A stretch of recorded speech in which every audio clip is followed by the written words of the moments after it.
Então, vamos nessa. Falar agora da absorção propriamente dita. Tava aqui só dando uma limpada no quadro e preparando pra gente conversar com mais calma. Então, que eu fiz o bom desenho que eu fiz até na aula passada, então eu vou passar um pouquinho mais rápido, mas vou reforçar essa absorção focando aqui, focalizando na parte dos carboidratos. Então, aqui a gente tem o nosso bom e velho enterócito. Aqui eu desenho no lado esquerdo o interstício, tudo bem? E aqui no lado direito o lúmen. Aqui só para ficar completinho, colocar aqui também um vaso sanguíneo. No enterócito, tá aqui, no lúmen, só para citar, coloquei aqui os produtos finais da digestão que a gente acabou de ver, que foram 3, glicose, galactose e frutose, certo?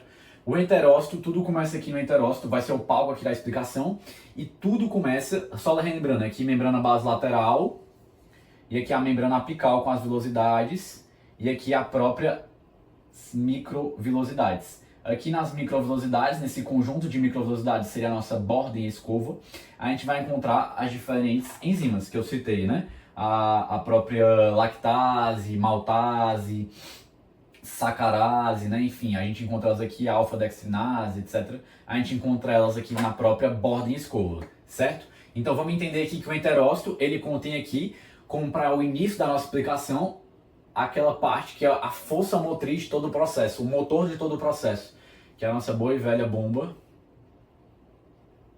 sódio, potássio.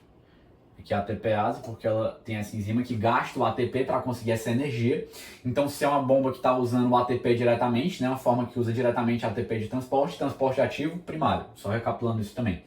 E essa bomba vai fazer o quê? Ela vai pegar, e vamos relembrar, joga o sódio para fora e o potássio para dentro. Então ela joga o sódio para fora e o potássio para dentro. Consequentemente, o que vai acontecer com a minha concentração de sódio aqui dentro do enterócito? Cair. Então a concentração de sódio dentro do enterócito é baixa, tudo bem? Essa concentração baixa de sódio dentro do enterócito vai fazer o quê? Vai fazer com que o sódio, que também a gente encontra aqui no lúmen, vou colocar ele com um asterisco vermelho, vai fazer com que esse sódio queira entrar. Esse sódio, para entrar, vai utilizar o quê? Vai utilizar um cotransportador. Ou seja, um cotransportador, um mecanismo de simporte, um mecanismo de transporte ativo secundário. Secundário porque não está usando diretamente o ATP, mas está se aproveitando do ATP, pois está se aproveitando do sódio. Tudo bem? Está se aproveitando do ATP que baixou essa concentração intracelular de sódio e permite que esse transporte ocorra. Só para revisar esse conceito também com vocês. Então aqui a gente tem um cotransporte, sódio, glicose. Esse cotransporte chama-se o quê? Chama-se esse transportador, melhor dizendo. Esse transportador chama-se de SGLT1. SGLT da sigla Sodium Glucose Transporter, tudo bem? Porque a gente está falando aqui da região mais do intestino. Se fosse do próprio rim, lembra que é o 2, então tem esses diferentes SGLTs aí, a depender da região do organismo que nós estamos conversando. Mas sem mais me alongar aqui, vamos nessa. O sódio vai vir aqui e ele vai querer entrar dentro do enterócito. Por quê? Porque a concentração está baixa. Por que a concentração está baixa? Porque a bomba de sódio e potássio baixou a concentração intracelular de sódio, jogando sódio para fora. Então esse sódio vai se ligar aqui nesse cotransportador. Mas lembram-se que eu até citei antes e repito mais uma vez. O sódio é aquele amigo da faculdade que todo mundo quer pegar carona. Então a gente tem 3 amigos aqui. Só que aqui a gente só tem 2 amigos que querem pegar carona com sódio. O outro não gosta muito dele. Então os 2 que querem pegar carona com sódio é a glicose e a galactose. Certo? E a frutose, por sua vez, não gosta de pegar carona com sódio. Já vou citar o que ela faz então. Deixem ela aí guardada, vamos focar aqui nesse cotransporte, tá bom? Então a glicose gosta de pegar carona aqui com o próprio sódio, a galactose também. Então primeiro vai a glicose aqui, e a glicose entra na célula, glicose, e consequentemente o sódio também entra. Na verdade até o sódio ele entra porque justamente é ele que puxa a glicose, ele que está dando carona para a glicose. E logo em seguida, a glicose já entrou aqui, a glicose já está aqui tranquila. Então eu vou até colocar ela aqui, a glicose está aqui. E logo em seguida, outros momentos, ali pode ter outros transportadores, né, ali que tem na região, acontecer tudo meio que ao mesmo tempo. Mas uma hora ou outra, a galactose também vai se ligar aqui. E a galactose se ligando aqui, vai vir aqui ligar outro sódio, né, porque a glicose já entrou com sódio, já tem um sódio aqui também. Agora, por sua vez, se ligou a galactose e o sódio aqui, vai haver agora a entrada de galactose, então aqui a galactose entrando, agora a gente tem aqui galactose, e agora de outro sódio. Tudo bem? Esse sódio que entrou vai continuar sendo bombeado, a concentração vai se manter baixa. tá bom? O que importa é que essa concentração fique baixa para que possa continuamente ficar entrando glicose e galactose por meio desse cotransporte. Esse cotransporte sódio-glicose ou sódio-galactose, que é possível graças ao SGLT1, que é o transportador que faz esse cotransporte tanto da glicose como da galactose. Então, reforçando mais uma vez, o sódio é aquele amigo que muita gente gosta de pegar carona, que eu tô focando nos carboidratos. Então, desses três aqui, os dois que gostam é a glicose e a galactose.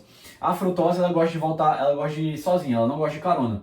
Então, a frutose, por sua vez, ela vai entrar aqui por difusão facilitada. Como acabou a tinta, eu vou pegar aqui o pincel preto.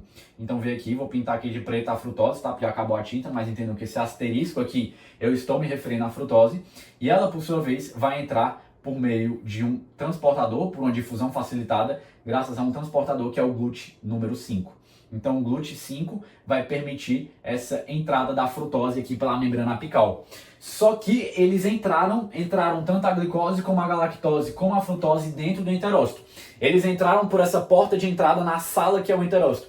Essa porta de entrada aqui é, no caso da glicose e galactose, o cotransportador, né, o SGLT1, com carona do sódio, e a frutose entrou pela porta que é o GLUT5.